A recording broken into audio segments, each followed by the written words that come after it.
Mesdames et messieurs, bonjour, bonjour Jean-Pierre, bonjour à tous. Bonjour. Merci d'être présent aujourd'hui pour ce webinaire donc, qui va porter sur l'intégration Microsoft 365 et Teams qui fonctionne donc avec Wildix. Pour cela, écoutez, nous avons Jean-Pierre Gartner, le responsable support France, présent avec nous, qui va vous détailler tout ça dans quelques minutes. Je me permets de mon côté de rafraîchir la mémoire de certains ou ceux qui ne sont pas habitués à Wheezy Webinar. Donc vos micros sont coupés. La session du webinaire est enregistrée, donc vous pourrez la retrouver d'ici la semaine prochaine sur la plateforme e-learning. Et si vous voulez poser vos questions, n'hésitez pas à utiliser l'icône sur votre gauche avec un point d'interrogation, le Q&A. Vos questions sont anonymes, on pourra y répondre de toute façon à la fin de ce webinaire, mais n'hésitez pas à les poser à tout moment et on les traitera en temps voulu. Voilà. Je pense que tout est dit. Jean-Pierre, je te passe la main et excellente présentation à tous. Merci Alexandre. Bonjour tout le monde. Alors, je vais commencer par partager mon écran et on va rentrer dans le vif du sujet. Voilà. Je coupe ma caméra pour faciliter le visionnement. Si toutefois vous avez un souci avec la vidéo, du moment, le partage d'écran, etc., ou de m'entendre, n'hésitez pas à me faire signe dans le questionnaire et on corrigera le problème si on peut. Donc, aujourd'hui, nous allons parler, c'est un webinaire tech, de l'intégration Office 365 et Teams. Donc, comment bien les intégrer avec Wildix de manière tout à fait simple, vous allez voir, et facile, bien qu'il y a quelques petites étapes et quelques petites astuces. Allons-y. Donc, Microsoft, Office 365, bien sûr, je ne parle pas des anciens Office, on parle de tout ce qui est version cloud et de Teams pour Wildix. Donc, qu'est-ce que nous avons comme possibilité quand il s'agit de faire de l'intégration? Donc, nous allons intégrer les utilisateurs depuis Microsoft, nous allons intégrer les annuaires, nous allons intégrer le calendrier avec le statut de présence. Vous allez voir que si vous intégrez donc, le calendrier avec le statut de présence, c'est-à-dire que quand votre calendrier change, votre statut change, ça va le changer autant sur votre Teams que sur votre collab. Et bien sûr, comment intégrer la téléphonie sur Teams. Commençons par Office 365. Donc, nous allons voir les prérequis, la synchronisation entre Wildix et Office 365, l'importation des utilisateurs et l'importation des annuaires et des calendriers. Donc, il nous faut donc forcément des licences Microsoft Office 365 pour Outlook ou Teams selon l'intégration. Bien sûr, si vous faites l'intégration Teams, vous aurez automatiquement certainement Outlook aussi, donc avec le calendrier. Et bien sûr, du côté Wildix, une licence essentielle et minimum pour pouvoir faire ceci. À savoir pour les anciennes versions de Microsoft Outlook, à l'époque, la version en dur sur l'ordinateur, il fallait donc installer le Web API, et lui demander minimum une licence business.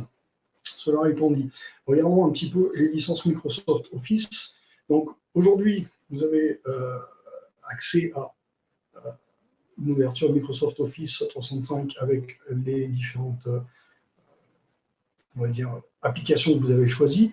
Dans la partie panel Microsoft, vous allez avoir vos utilisateurs actifs et vous allez pouvoir leur donner des licences. Et c'est ici qu'il vous faudra donner la licence qu'on va voir tout à l'heure, lesquelles il vous faut pour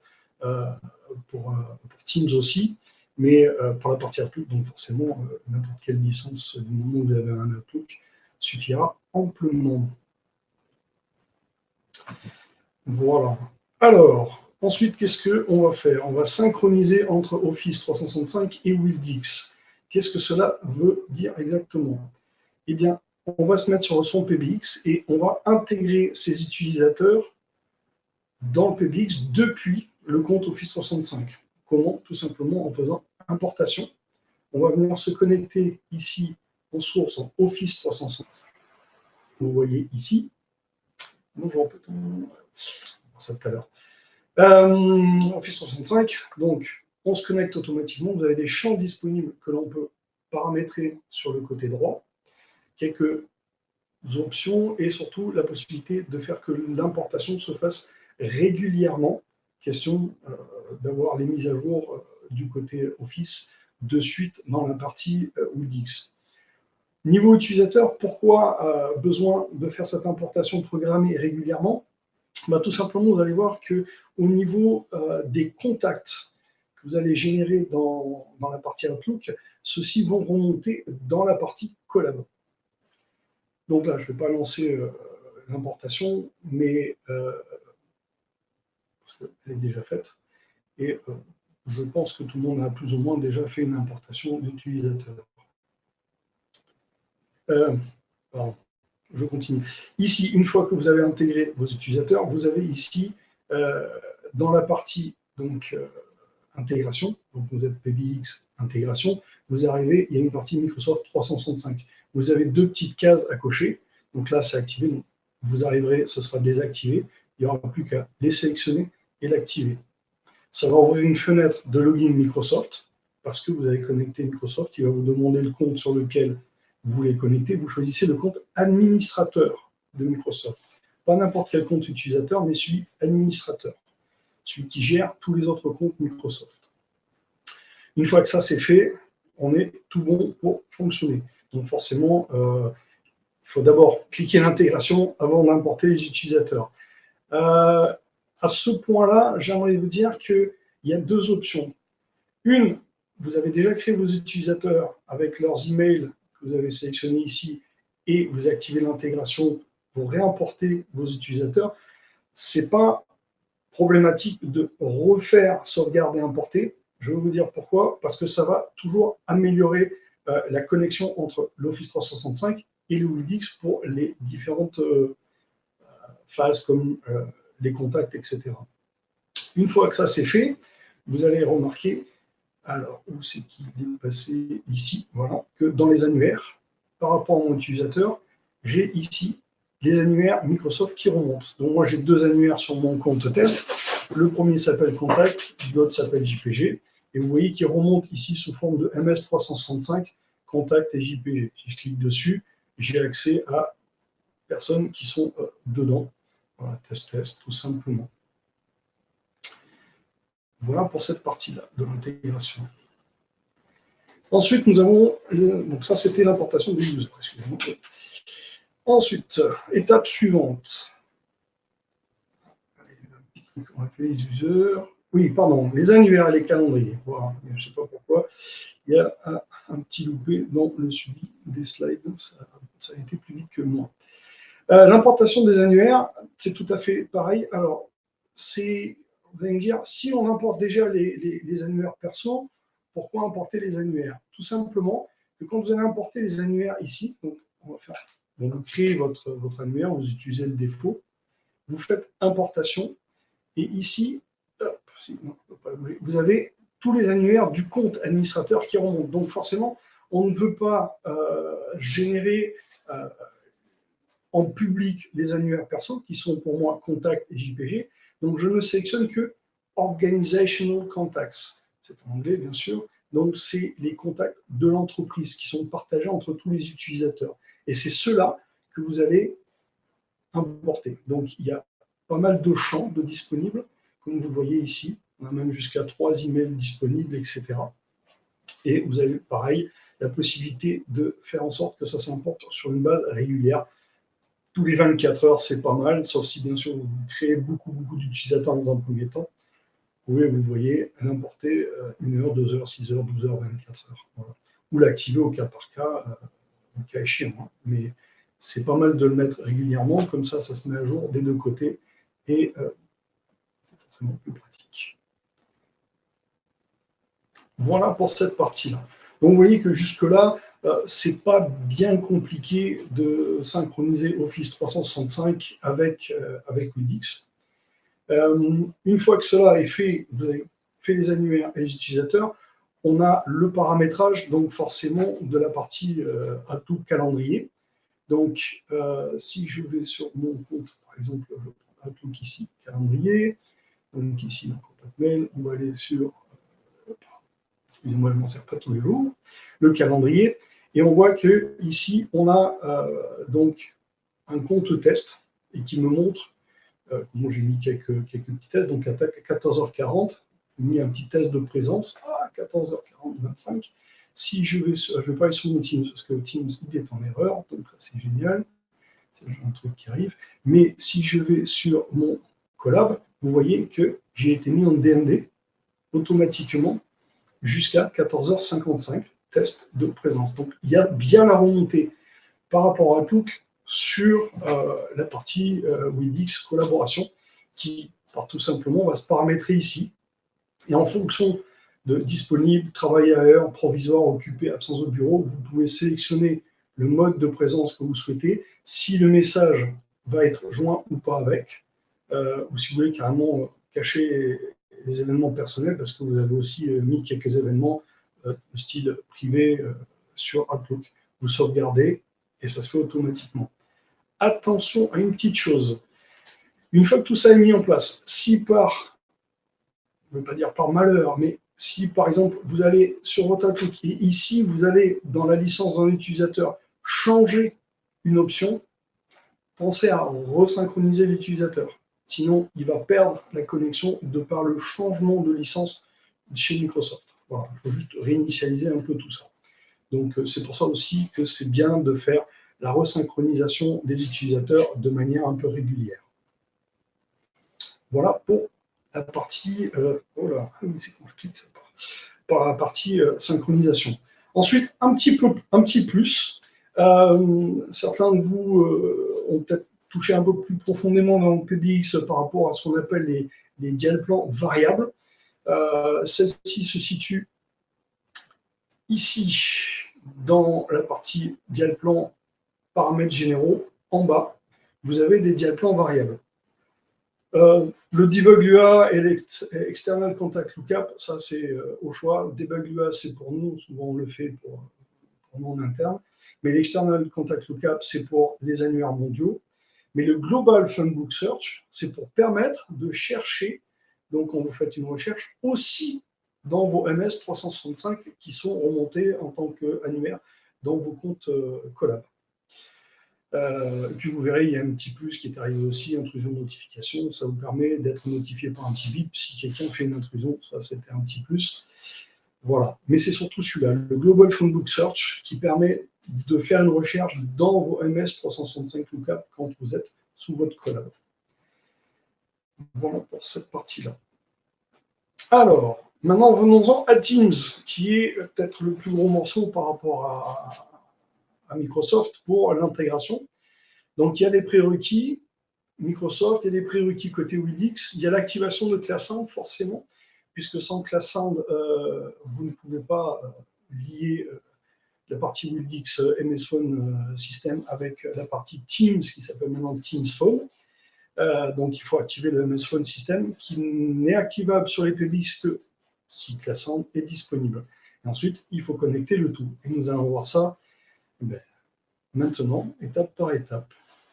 Pour les prérequis Microsoft, donc vous avez la partie licence client existante. Aujourd'hui, vous avez Microsoft 365 Business, donc du basique, du standard et premium, et des licences de E1 à E5. Pour les deux premiers cas de figure, comme vous voyez, Microsoft 365 Business et les licences E1 et ou E3, il vous faudra ajouter Teams Phone. J'ai marqué un petit truc en haut, là, 25 utilisateurs en test gratuit. Pour certains qui veulent tester, on va dire, de manière temporaire, ici, vous voyez, j'ai mis en place un compte, ce qu'on appelle un compte développeur chez Microsoft, qui m'a permis d'avoir 25 licences gratuites. C'est pour ça qu'il y a ici développeur sur la partie licence développeur Microsoft 365 E5 au niveau des licences. Ça permet de pouvoir tester. Bien sûr, si vous commencez à faire trop d'appels dessus, etc., ils vont vous tomber dessus. Mais si c'est juste, voilà, pour tester, voir le fonctionnement ou le présenter, je vous encourage à créer un compte développeur. C'est assez simple, rapide à faire. Ça vous permettra de pouvoir tester ça. Mais bon, n'empêche qu'il vous faudra quand même du ClassSound et tout le reste sur le PBX. Ensuite, pour les licences E5, il n'y a rien à faire. Le Teams Phone est intégré, c'est déjà dans la licence, puisque c'est la licence la plus complète où vous avez quasiment accès à tout. Pour les appels de conférence, il n'y a rien à faire. Aujourd'hui, le Dining Conferencing pour Microsoft 365 est déjà intégré dans l'offre, quelle que soit la licence que vous allez prendre. Alors, ensuite, je vous marque ici plus une licence supplémentaire non assignée. Je vous expliquerai ça un peu plus tard. Donc, par exemple, on prend l'exemple, quand je dis non assigné, c'est-à-dire que vous n'allez pas l'assigner à l'utilisateur ou à un utilisateur tout de suite. Vous allez, par exemple, vous avez 2-3 utilisateurs, vous avez 2-3 licences, vous allez assigner 2 licences à vos 2 premiers utilisateurs, et vous allez garder la 3e licence pour l'instant, sans l'attribuer à la 3e personne. C'est pas grave, ça sera très vite à la fin, et je vais vous expliquer un peu plus tard pourquoi. Je garde un peu de suspense quand même. Alors, les prérequis Wildix, licence minimale essentielle, puisque forcément, il vous faut accès à une collab, ce qui n'était pas le cas dans Outlook, puisque comme je vous ai dit, il fallait du WTAPI pour pouvoir connecter avec le Outlook en exe qui était installé en dur. Aujourd'hui, comme tout passe par le cloud, ça facilite les intégrations, d'où la licence minimale essentielle. Bien sûr, rien ne nous empêche d'aller jusqu'à une premium.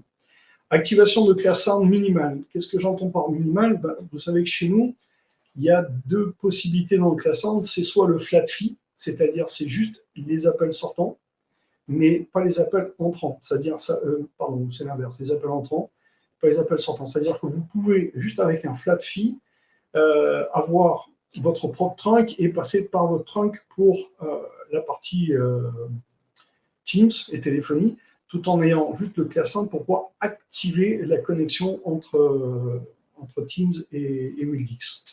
Ensuite, bien sûr, activer l'option MS Phone System. Ça, c'est ce que nous allons voir maintenant par rapport à ça. Si je prends mon PBX administratif, je sais quelque part, voilà. Donc, vous allez aller sur votre PBX et forcément, il faut commander du class sound. Comme vous voyez, là, il y a déjà des lignes class sound sur le PBX en question. Mais pour ça, au début, il a fallu aller sur le petit plus. Hop, voilà, ouvrir la fenêtre qui va permettre de commander les class sound. Donc, ce que je vous parlais des flat fees, c'est juste les appels sortants, la première option. Nouveau SDA, si vous avez besoin de nouvelles lignes. Un numéro vert, tout le monde connaît ce que c'est le numéro vert. Ça, c'est pour les commander par là directement. Et le portage SDA, c'est-à-dire que vous ne voulez plus de votre opérateur actuel, vous passez tout en classant, vous passez par cette partie-là. Bien sûr, vous allez confirmer les termes, vous allez sélectionner votre PBX, donc forcément, si vous êtes dans le dossier du PBX, vous n'aurez qu'un PBX à sélectionner, le pays, donc FR, France plus 33, votre email, et vous passez à la partie suivante pour valider tout ça. Mais je ne vais pas le faire puisque je ne vais pas acheter les classants tout de suite. Une fois que vos classants sont commandés, comme je disais, vous allez arriver sur la page où vous allez voir que les classants sont ici. Mais on peut encore les vérifier en allant dans le PBX et en faisant éditer. Et vous allez voir ici une ligne qui apparaît, class sound flat, ce qu'on appelle le class sound flat fee. Le chiffre qui apparaît à côté n'est pas relatif de la somme, mais plutôt relatif du nombre de licences qu'il y a sur votre PBX. Donc ici, j'ai 14 premium, ça affiche 14. Si par exemple, j'avais 5 essentiels et 2 business, eh ben, ça m'afficherait class sound flat 7. Voilà. Il n'y a pas à chercher exactement pourquoi du comment. Donc, ça, c'est pour la partie class sound. Et c'est là que vous savez que le class sound est rattaché à votre PBX à ce moment-là. Et c'est qu'à partir de là qu'on pourra passer à la suite des événements, c'est-à-dire même pas aujourd'hui. Même pas aujourd'hui. Voilà, hop, on va y arriver.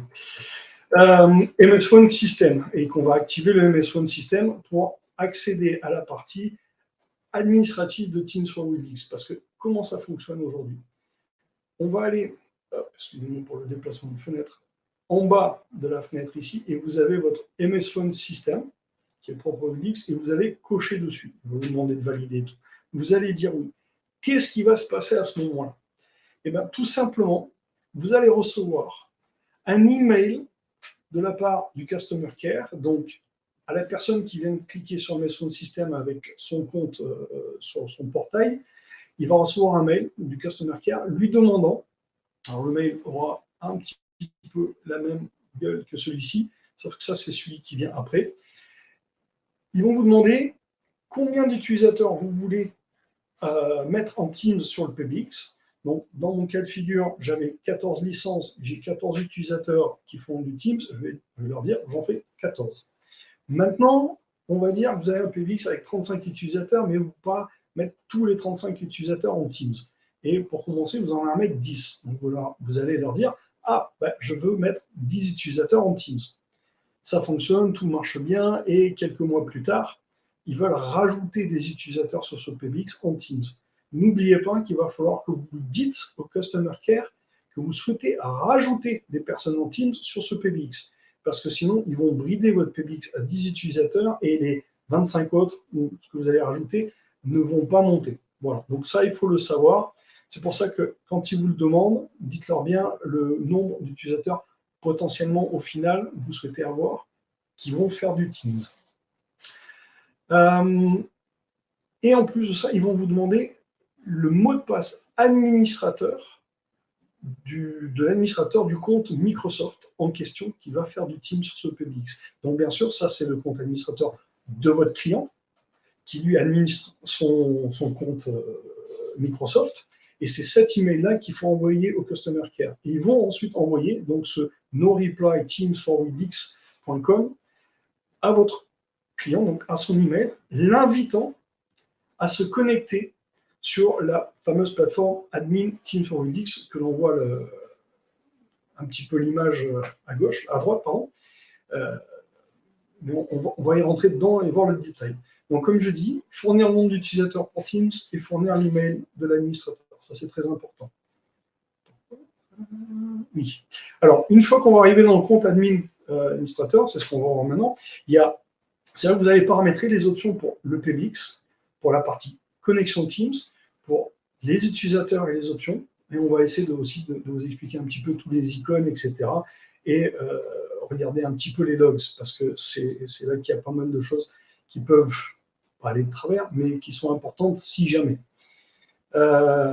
Donc, ça, c'est un petit peu les fenêtres, comment ça se présente, et je vais vous le montrer en live. J'espère que ce ne soit pas déconnecté. Non, nous voilà. Donc, quand vous allez vous connecter pour la première fois, donc vous allez arriver sur cette page. Il faut se connecter avec le compte administrateur. Si vous n'êtes pas compte administrateur, vous aurez un problème pour la suite des événements, dans le sens que si je fais un check my tenant, en gros, ça veut dire quoi? On va vérifier vos licences Microsoft Office, que vous avez bien un compte admin, que vous avez bien les droits pour gérer, que vous avez bien les bonnes licences, que vous avez bien un accès au PBX, que vous avez bien classe 1 et ce genre de choses. Voilà. Tout ça va être testé. Donc, quand je clique dessus, ça va donc demander à se connecter au compte admin. Voilà. Je valide que je veux bien sur ce compte admin-là. Et il va vérifier. Et là, Eureka, on a de la chance, tout fonctionne, on est tout bon sur tous les cas de figure. Vous voyez, il m'a tout validé. Donc, il est allé vérifier chez Microsoft, chez nous, et il a tout packagé pour dire, OK, on est bon. Le suivi veut que vous appuyez sur le bouton Next, on va passer sur la partie PBX, ensuite sur la partie Teams, et ensuite sur la partie utilisateur. Je ne vais pas cocher et passer par ces étapes-là, pour la simple raison que ça peut prendre jusqu'à 15 minutes sur certaines des étapes. Donc, ce qu'on va faire, on va sauter, puisque toutes ces trois parties, on les retrouve ici dans Service et User. Donc, dans Service, nous avons la partie PBX, qu'on va attendre que ça charge un peu.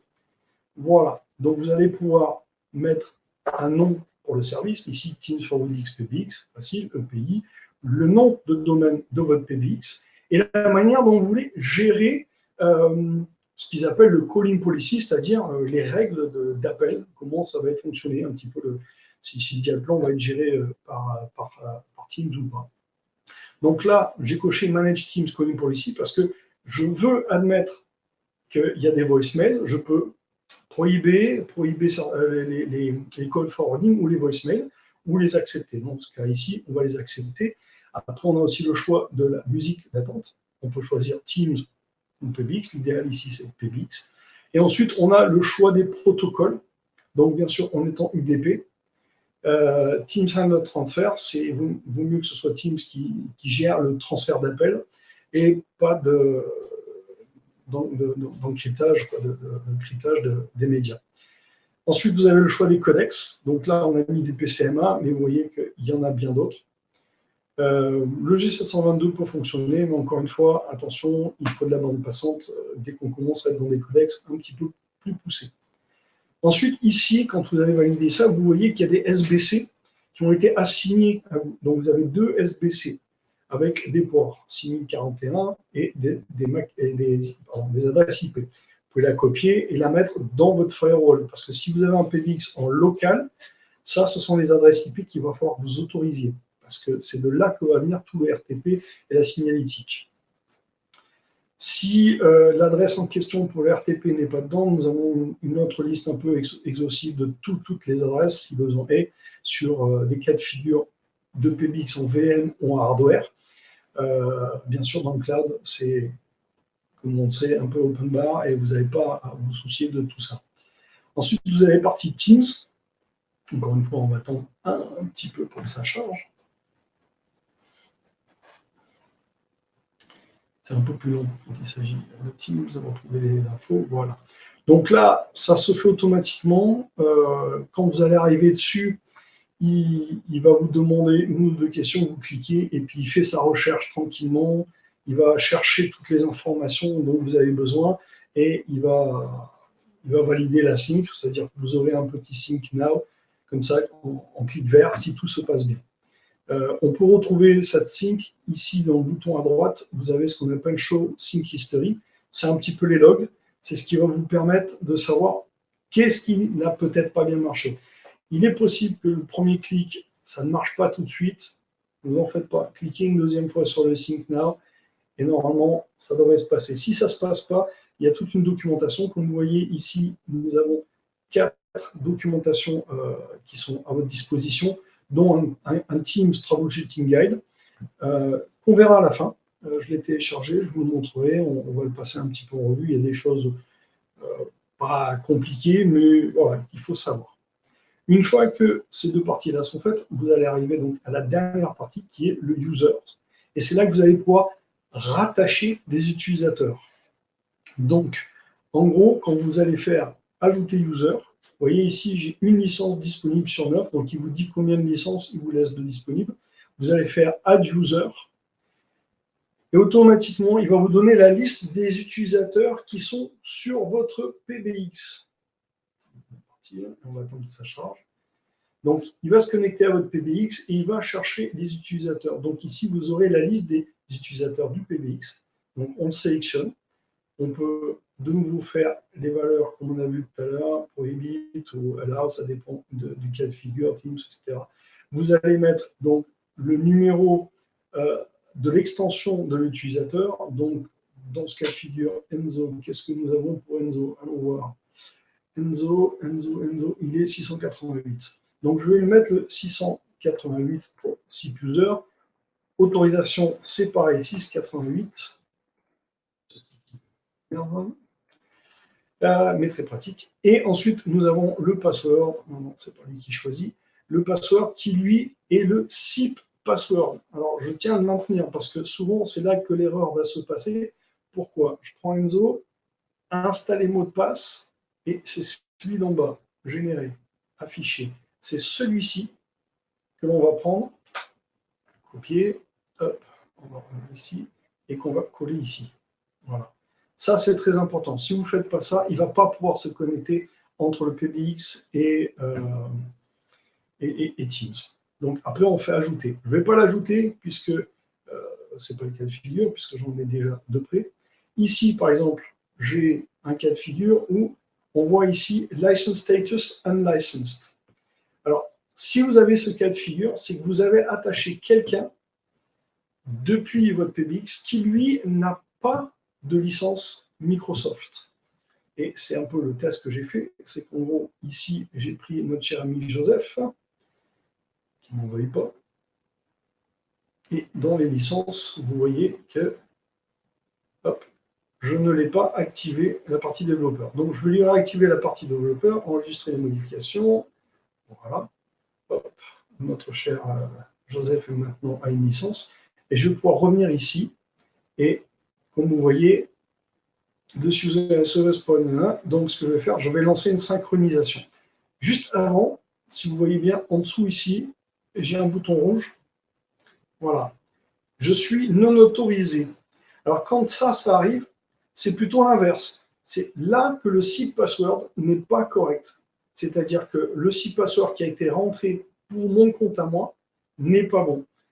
Et c'est généralement ce petit truc rouge qu'on a. Après, si vous avez du rouge ici ou du blanc, le blanc, les petites flèches blanches, c'est il n'y a pas eu d'appel dans les deux sens. C'est-à-dire que le compte est encore vierge, d'une certaine manière. Il n'y a pas eu un appel entrant ni sortant. Quand vous avez du vert des deux côtés, ben, c'est qu'il a réussi à passer un appel sortant, un appel entrant. Si vous avez du rouge, c'est juste qu'il y a eu un souci sur un appel à un moment en entrant en sortant. Donc, il ne faut pas paniquer, il faut refaire un test d'appel. Mais normalement, il est connecté dès l'instant où le bouton est au vert. Donc, par exemple, pour mon compte, on va voir le site password, il n'est pas bon. Qu'est-ce qu'on va faire? On va venir ici, je vais prendre mon compte, installer mot de passe, hop, générer, afficher, voilà. Copier, OK. Et on revient et on va faire set new password. Je le mets dedans et j'enregistre. Donc là, je n'ai fait qu'enregistrer. Maintenant, pour valider les changements que j'ai faits sur le compte, vous voyez, il me dit sync now, changes queued. C'est-à-dire que dès que j'ai modifié quelque chose, il me demande de synchroniser. Donc je vais synchroniser, ça risque de prendre un petit peu de temps, pour revalider le fait que le compte de Joseph a bien une licence et que le mien a bien été reconnecté. Donc on voit bien ici que mon compte est redevenu vert, donc il est autorisé. Par contre, celui de notre cher ami, il faut que je resélectionne son nom. Il est où? Pourquoi je ne le trouve pas, Joseph? Il faut peut-être que je le supprime et que je refasse. Bon, on verra ça dans un deuxième temps. C'est pas bien grave. L'important, c'est que vous avez compris que ça, c'est parce qu'il n'y a pas de licence côté Microsoft et que le bouton rouge ici, c'est que il n'y a pas le bon mot de passe côté PBX. Voilà, ça, c'était surtout l'important. Et on va attendre qu'il termine la synchronisation. Ensuite, il y a un dernier onglet qui s'appelle Account. Tout simplement, ici, c'est là que vous allez pouvoir inviter des personnes à faire de l'administratif en même temps que vous. Ça ne veut pas dire qu'il a les droits administratifs sur le Microsoft, mais il va pouvoir venir voir les utilisateurs, les gérer, les rajouter, rajouter un PBX si jamais il y a deux PBX dans votre réseau WMS, etc., pour les joindre les uns aux autres. Par contre, la personne ne pourra pas faire le check my tenant, il n'aura pas un résultat satisfaisant au niveau de tous les tics, de toutes les réponses. Voilà. Mais ça nous permet de déléguer certaines tâches administratives. Si on fait inviter, on met l'email et on peut choisir les différentes fonctions. Donc, account owner, service contributeur, juste pour voir ou faire des contributions aux synchronisations. Donc, voilà, vous avez différents choix à ce niveau-là pour vous connecter. Ensuite, il y a d'autres parties-là qui ne vous concernent pas trop. Ici, vous avez un petit bouton d'aide, ça va vous renvoyer sur Confluence. Et bien sûr, si à un moment donné, vous avez un problème, vous n'arrivez pas à aller au-delà de la synchronisation, il y a vraiment un problème ou autre, il n'y a pas d'autre solution, c'est vous ouvrez un ticket au support et on vous assistera là-dessus. Vous pouvez écrire directement au Customer Care, il n'y a pas de souci. Voilà, donc ici à côté, comme je disais, vous avez un Sync History. Donc je vais cliquer dessus et vous voyez qu'il y a toute une liste. Donc il y a des fails, ça peut arriver, ça c'est surtout quand on fait des tests comme moi, ou vous avez des réussites comme le tout dernier qu'on vient de faire.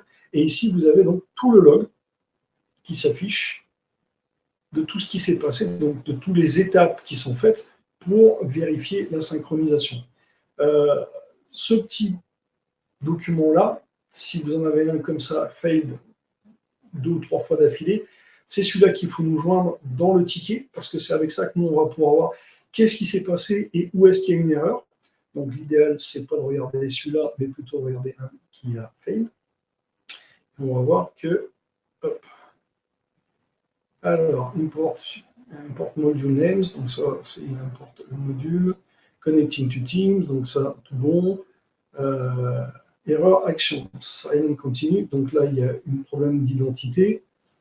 Il confirme qu'il y a des personnes à connecter et il synchronise. Mais il a eu un problème côté Teams, bon ça c'était pas bien grave. Apparemment, c'est peut-être qu'à ce moment-là, le service Teams n'était pas accessible et qu'il y a eu un petit souci puisque dans la foulée, ça va marcher. C'est ce genre de petits détails qu'on va pouvoir nous voir en regardant. Ah, ici, on a d'autres erreurs, vous voyez. Donc là, vous avez Complete Task Domain Validation, mais après, erreur exception, c'est-à-dire qu'il ne reconnaît pas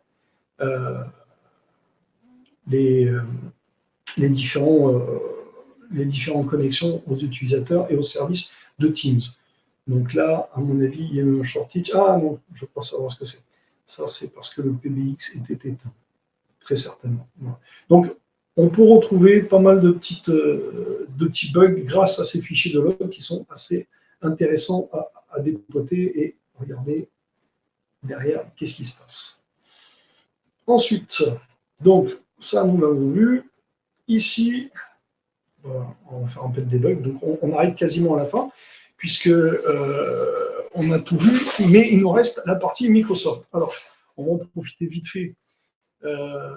Normalement, mon compte, alors vite fait, on va revenir, vous savez, sur la présence. Mon compte, il s'est déconnecté, lui aussi, donc c'est pas possible. C'est une manie que tout se déconnecte. Voilà. Donc, normalement, on doit pouvoir voir que la collaboration, hop, est revenue à disponible suite au test de l'Outlook. Je voulais juste vous montrer qu'on avait bien fait la transition dans le calendrier au niveau de l'événement de l'agenda. Voilà. Voilà. Donc ça, c'était juste pour vous montrer le passage de l'un à l'autre. Microsoft Teams. Alors, je vais me déconnecter, me reconnecter sur Teams.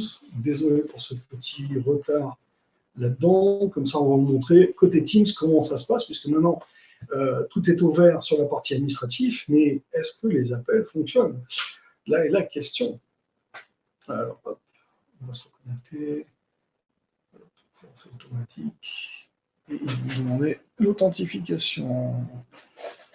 Le petit code qui va bien.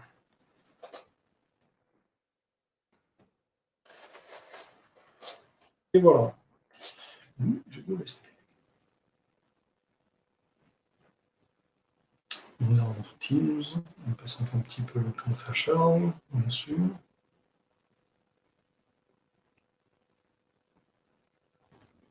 Et on va utiliser l'application web. Vous pouvez aussi utiliser l'application Endure. Ça aurait été peut-être plus judicieux.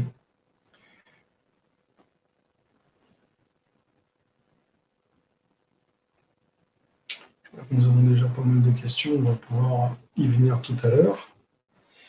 Donc voilà, vous pouvez retrouver ici votre calendrier Outlook, ce qui est tout à fait logique avec le test de présence que j'ai fait tout à l'heure.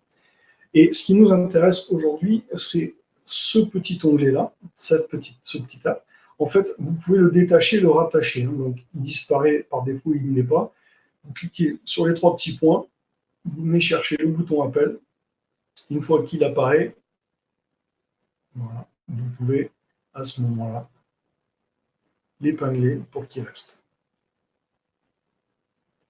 Alors, il charge. Voilà. Alors, la première chose que l'on voit, c'est qu'il y a un pavé numérique. Et du fait qu'il y ait le pavé numérique, veut déjà nous dire qu'on est connecté, Teams Phone fonctionne et est bien connecté avec ClassSound sur le Wildix. Si on n'a pas le pavé numérique qui apparaît, parfois, il faut attendre parfois 15 minutes si on est trop rapide, on a fait la 5, et on arrive de suite pour le voir, et il n'apparaît pas tout de suite. Soyez un peu patient. Des fois, les remontées de licence Microsoft ne se font pas tout de suite.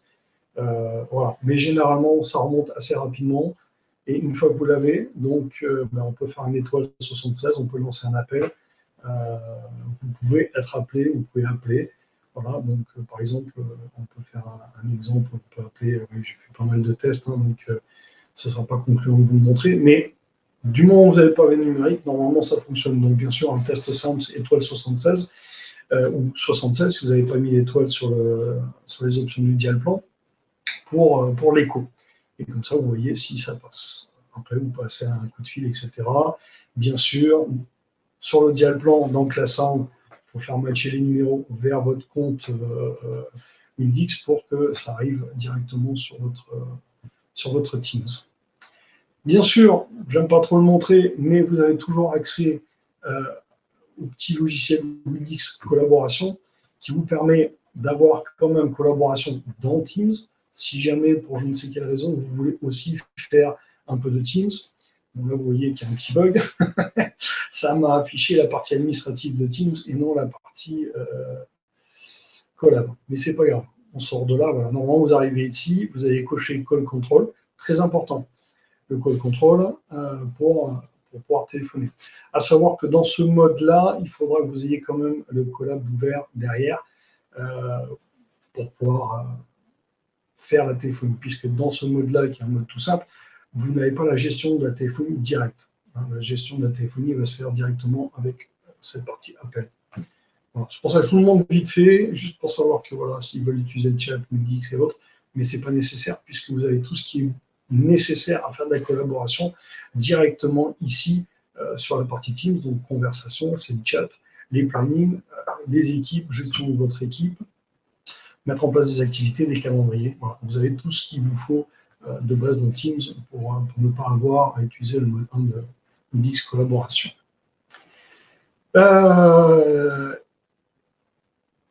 Donc, de ce côté-là, de cette partie-là, on a tout vu. Il me semble qu'on est tout bon. Et je vais donc, à ce moment-là, rentrer... Oui, on a tout vu.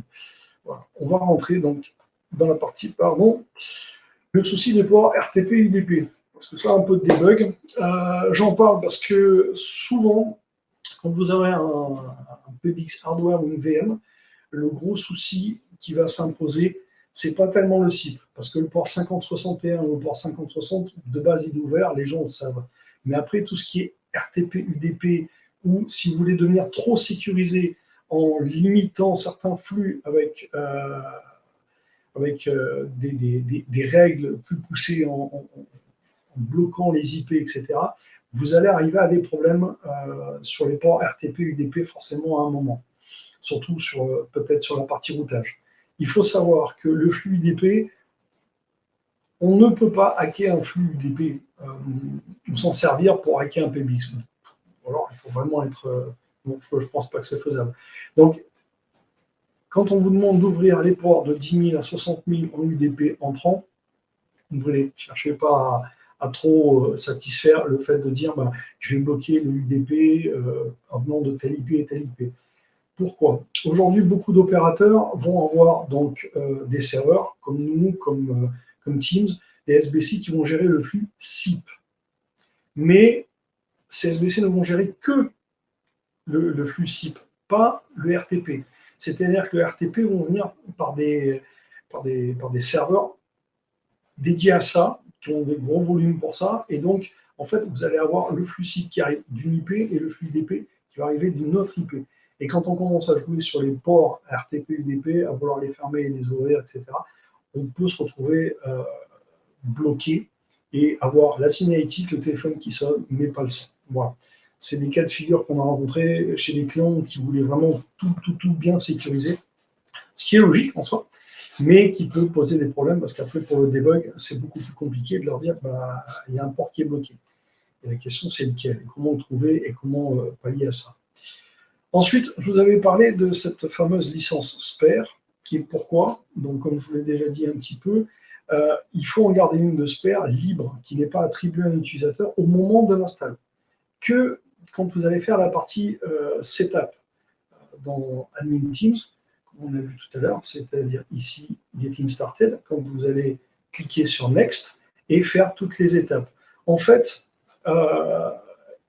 Teams, à ce niveau-là, a besoin d'une licence libre pour avoir accès à des informations sur votre compte pour pouvoir faire le setup automatiquement. Si cette licence est prise par un utilisateur, il ne pourra pas faire le setup. Et ça risque de poser des problèmes, surtout si, par exemple, vous n'avez qu'une licence pour un seul utilisateur. Ça ne va pas fonctionner. Il faut au moins 2 licences. Une qui est connectée à un utilisateur, donc l'admin, ou pas, ou si c'est un autre utilisateur qui va se servir de Teams, et une qui est libre, qui est disponible pour que le tenant, l'admin Teams, puisse faire son travail de récupérer les informations. Une fois que c'est terminé, que vous en êtes à l'étape de user, vous pouvez réattribuer la licence. C'est fait. Ils n'ont plus besoin d'avoir accès à cette licence. Voilà. C'était juste temporaire pour que vous sachiez, parce que souvent, quand on ne lit pas les petites lignes, les 3 documents Wildix qui sont fournis pour la présentation que vous avez ici en lien. Ça passe directement à l'autre. Voilà, les 3 liens Atlassian, les 3 premiers sont les liens pour vous aider à préparer le WildX. Donc là, il y a la partie mise en place de WildX, il y a la partie admin, il y a la partie end-user de votre client pour lui expliquer comment ça va fonctionner, comme on l'a vu là à la fin. Voilà. Si jamais, il y a une petite documentation. Alors, je ne sais pas si elle vous sera vraiment utile, mais il y a quelques réponses qui peuvent être pas mal. Là, c'est support.calltoteams.com.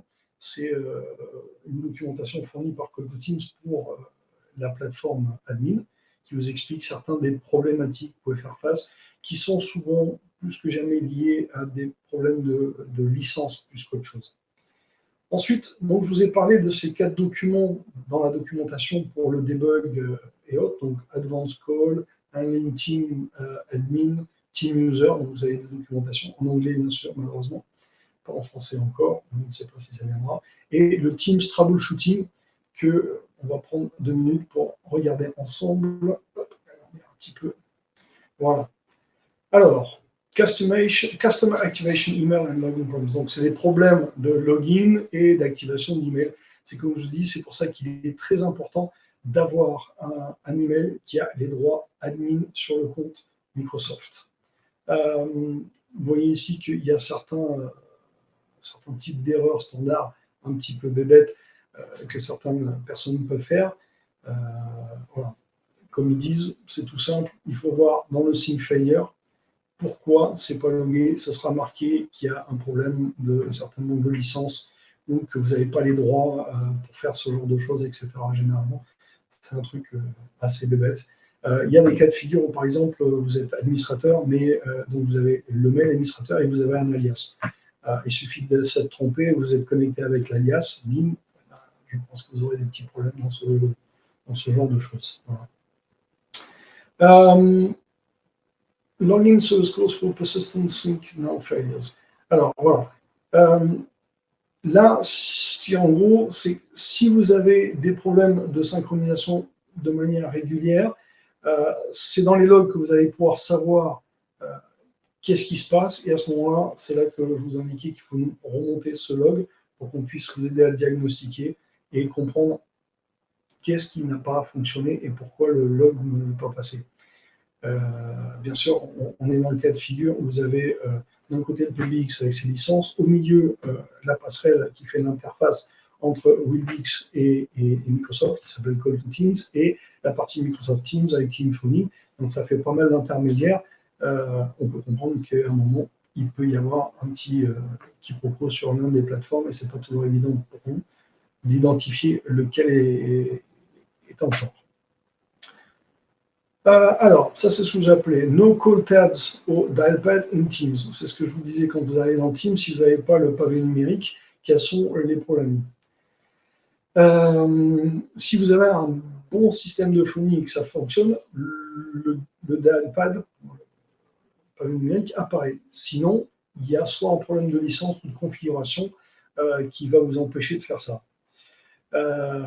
Soit il n'a pas un numéro de téléphone attribué à Office 365, qui dans ce cas-là n'est pas le cas de figure pour nous, puisqu'il passe par WildX, donc normalement on ne devrait pas avoir un souci. Peut-être qu'il faut refaire la synchronisation, le Sync Now n'a pas été fait depuis qu'il a été ajouté au portail. Peut-être qu'il n'a pas la licence adéquate, mais normalement ça vous l'aurait dit au début avec Check My Tenant. Et comme je disais, insufficient time has elapsed since the user setup was performed. C'est-à-dire, si vous venez tout juste de l'activer, ça peut prendre un peu de temps. Comme je disais, il faut attendre un peu, 15, 20, 30 minutes, pour que tout ça se mette en place de tous les côtés et que ce soit activé et validé. Et dernière cas de figure, on n'est pas à l'abri qu'il peut aussi y avoir des petits problèmes internes chez Microsoft. Voilà. Alors, ça ne va pas nous concerner, puisque l'assignation de numéro ne se fait pas sur la partie Teams, puisque vous n'avez pas de trunk connecté au Teams directement, mais par le PBX. Donc là, ce qu'il faut s'assurer, c'est surtout que dans le champ Office, ce qu'on a vu ici au niveau des utilisateurs, si je vais faire là, je suis déconnecté, c'est génial. J'adore quand on se déconnecte. Ça prend quelques secondes. Voilà. Mais je sais que vous savez de quoi je parle quand je vous parle du champ Office. Donc ici, le champ Office, il faut que le numéro soit indiqué, autant pour l'appel sortant que bien sûr après dans le routage, quand vous arrivez dans le ClassSound, pour indiquer quel numéro va à quel utilisateur. Mais ici, c'est important que vous ayez ces deux informations, le numéro d'Office et l'email. Voilà. Ça, c'est pour la redirection, etc. Après, la mobilité, c'est à votre choix. Voilà. Ensuite, qu'est-ce que nous avons comme mode troubleshooting? Mais il n'y a pas grand chose de troubleshooting. Ça, après, ce sont... non, ça, c'est des choses internes qui ne me concernent pas. The user does not have phone system license. Oui, donc ça, c'est bien sûr si vous n'avez pas de licence phone system, qui s'appelle Teams Phone maintenant. Non, ça, il faut corriger ça du côté Microsoft. Et puis, si Microsoft a un internal error, ça, c'est pas nous. Vous voyez qu'en gros, après, vous avez des paramétrages de voicemail. Voilà, ça, c'est une autre chose aussi. Vous pouvez avoir des voicemails en direct sur Teams. Vous pouvez paramétrer les choses ici si vous souhaitez pas le faire sur le PBX.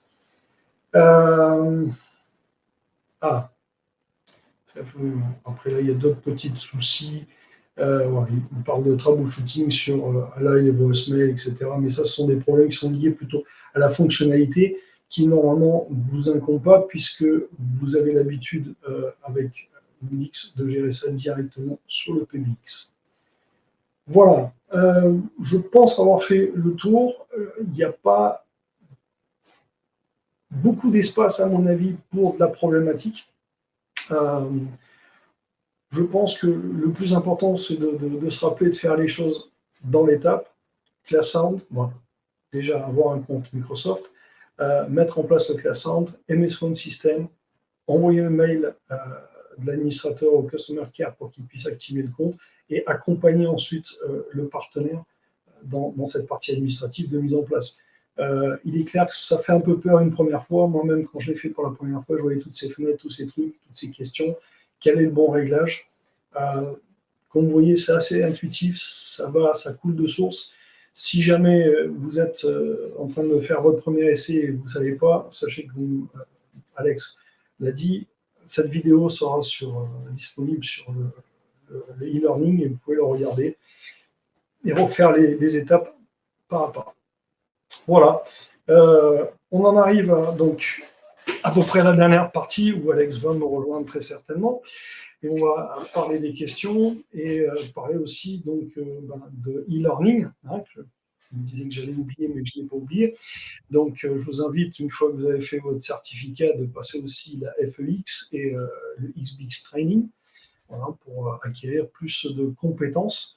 Et je vous invite, pour ceux qui aiment vraiment le debug et veulent se pousser plus, hein, le 23 novembre, avec Enzo, il va faire du debug en live. Donc, vous pourrez vous connecter du matin jusqu'à la fin d'après-midi, fin de matinée, pour faire carrément des cas actuels. Si vous avez sur le moment un cas de debug que vous avez besoin, vous avez la trace zip et tout ça, l'envoyer par mail soit à Enzo, soit à moi, et il fera du debug, il vous montrera surtout la manière de bien débugger et de résoudre le problème.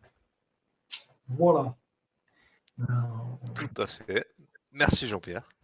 Oui. Tu m'as mâché le travail, donc Oui, très bien. Après, je vois que j'ai des petites questions. Donc, Il y a quelques petites questions en effet, on va les reprendre dans l'ordre. Donc commençons par la numéro 1. Bonjour, peut-on s'appuyer sur Office 365 pour faire du SSO pour les utilisateurs, s'authentifier avec leur adresse et mot de passe email pour accès à Collab? Oh oui, ça c'est indépendamment de l'intégration. C'est une question qui a été posée assez tôt, donc je pense qu'au cours de la présentation, oui, ça, tu y as répondu, en effet.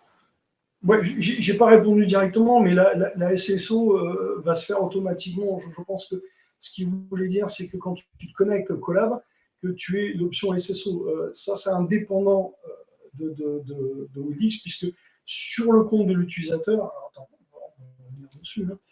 Hop, voilà, je repartage mon écran ici. Indépendamment de l'utilisateur, si je prends par exemple mon compte, Voilà, je fais modifier préférences. Hop, si ça veut bien venir, paramètres, arrive. Non, c'est même pas là, excusez-moi. Ça va être pour le client. Alors, vous pouvez le forcer, mais ça va être dans la partie où il va se connecter en. Ah, oui, là, je l'ai pas ici. Je l'ai mis en privé. Voilà, ici. Pardon, c'est bon. Dans les paramètres utilisateurs, donc vous allez pouvoir authentification à double facteur. C'est ici que vous allez cocher ça. Et vous avez ici normalement. Non, c'est pas la ESSO.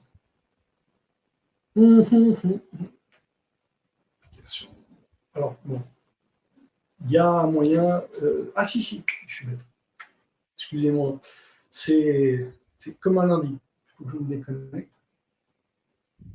Voilà. Non. Ah non, c'est ici. Voilà. Google. Microsoft. Voilà. Vous avez l'Office 365 Sign-in. Vous n'avez plus qu'à cocher dessus normalement et avoir y accès. Voilà. Je ne sais pas s'il va le prendre par rapport à moi. Normalement, oui. Hop. On fait en live. Qu'est-ce qu'il me fait?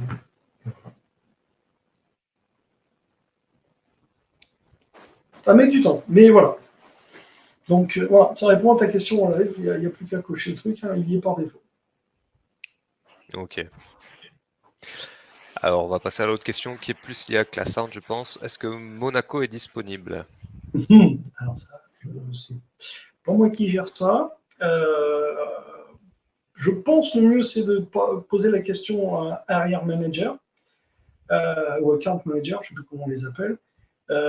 Mais si on a la France, il y a de fortes chances que Monaco soit disponible. Je ne sais pas. Alors, je suis pas certain, mais en effet, on passera l'information à l'account manager qui reviendra vers vous. Ça, on se le garde sur le coude, David, et on reviendra vers toi pour te répondre. C'est une très bonne question. Je ne sais pas s'il existe une carte de toutes les zones. Si, ça doit y avoir une liste.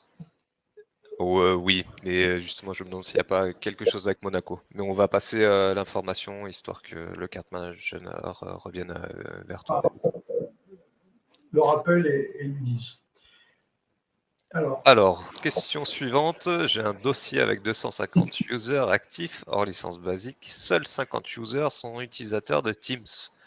Peut-on activer uniquement l'intégration Teams for Wildix pour ces 50 users? Alors, c'est 250 Question piège. hors licence basique. Alors, attends. Les 250 users sont en Microsoft ou en Wildix? Je pense qu'ils sont en licence basique Wildix et sur ces 250, 50 users sont utilisateurs de Teams. Alors, hors licence basique au départ pour les 250. Non, normalement, comme on l'a dit tout à l'heure, ce qu'il faut, c'est du classing. Et après, au niveau du customer care, on va leur dire que je ne veux que 50 utilisateurs qui font du Teams. Et tu ne feras l'intégration, la synchronisation que de ces 50 users. Comme j'ai dit, ça peut être exponentiel et ensuite en rajouter autant que tu veux au fur et à mesure. Donc, d'accord. Oui, on va. De toute façon, quand on active Teams, le fameux MS Phone System, qui est un utilisateur ou 15 utilisateurs, c'est juste un clic. Il n'y a pas de différenciation sur le nombre d'utilisateurs si on l'active pour le PBX. Après, le nombre d'utilisateurs à qui on donne le droit, c'est quand on fait la synchronisation à partir de admin.teams4wx. On va déclarer le nombre d'utilisateurs qui ont le droit d'utiliser, puisque ça va être lié à leur compte Microsoft et leur mail. Alors, je crois que j'ai quelqu'un dans la liste qui souhaiterait dire quelques mots là-dessus. Donc, je vais ouvrir le micro de cette personne que vous allez reconnaître assez rapidement. Alors, Gilles, il suffit maintenant que tu ouvres ton micro. Oui, salut. Salut Gilles. Salut, ça m'intéresse la présentation de JP parce qu'effectivement c'est un gros sujet d'actualité. Est-ce que tu peux répéter la question pour que j'apporte peut-être un éclairage commercial là-dessus? Sur la partie des 250 users? Oui, sur la dernière question. Alors, j'ai un dossier avec 250 users actifs. Hors licence basique, seuls 50 users sont utilisateurs de Teams. Peut-on activer uniquement l'intégration Teams for Wildix pour ces 50 users? Donc la réponse est non. Ah. Quand on active Teams for WorldX, on l'active pour tout le système. Tout le PBX, c'est ce que j'ai dit. PBX. Et donc ça veut dire qu'au niveau des licences, on active la licence système Teams for WorldX à quelques euros par mois, mais aussi on active les flat fees hors basique, puisque la personne précise hors basique, donc le volume de licences flat fee classantes est égal au nombre de users essentiels, business et premium. C'est ce que j'indiquais tout à l'heure dans la case classant flat, où on voit le nombre de licences pour lesquelles ce sera activé. Voilà.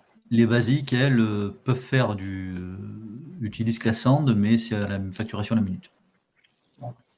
Ok, très bien. Merci Gilles pour ces Salut. Ciao. Donc on va passer à la question suivante. Pour que les appels soient totalement sécurisés de bout en bout, que faut-il faire pour pouvoir activer la partie Encrypt Media sur Teams for Wildix? Alors, vas-y, refais-la-moi doucement. Ouais, je ralentis. Pour que Ah, les voilà. appels soient totalement sécurisés de bout en bout, que faut-il faire pour pouvoir activer la partie Encrypt Media sur Teams for Wildix? Et quand on était dans la partie PBX, tu avais le UDP, il suffit de changer le statut de Encrypt Media sur la partie encryption, et ça sera encrypté. Il faut savoir que nous, de notre côté, Classard, on sécurise le flux, donc le SIP avec du TLS, et le RTP, on peut faire du SRTP, d'après ce que je sais. Donc, il suffit de l'encrypter. Hein. C'est juste que par défaut, ce n'est pas par défaut apparemment. Est-ce que c'est parce que on ne veut pas ou on ne fait pas?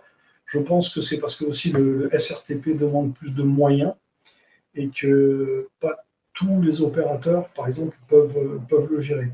Donc si par exemple vous n'avez plus l'option flat fee, mais vous passez par votre trunk à vous, c'est surtout de votre côté, de votre opérateur, est-ce que le SRTP sera pris en compte ou pas. Voilà. Beaucoup d'opérateurs vont faire du SIP TLS, mais pas du SRTP par rapport à cette partie-là, simplement parce que ça demande des ressources trop compliquées et trop onéreuses à mettre en place. Par contre, au niveau classant, il me semble que nous avons du SRTP et tu peux le mettre en place. Par contre, ce sera forcément limité puisque le SRTP sera jusqu'à nos serveurs. De Teams à nos serveurs sans problème. Après, de nos serveurs vers la personne tiers, le mobile, etc., c'est pas dit que ce soit de nouveau encrypté si l'opérateur derrière ne le prend pas en charge.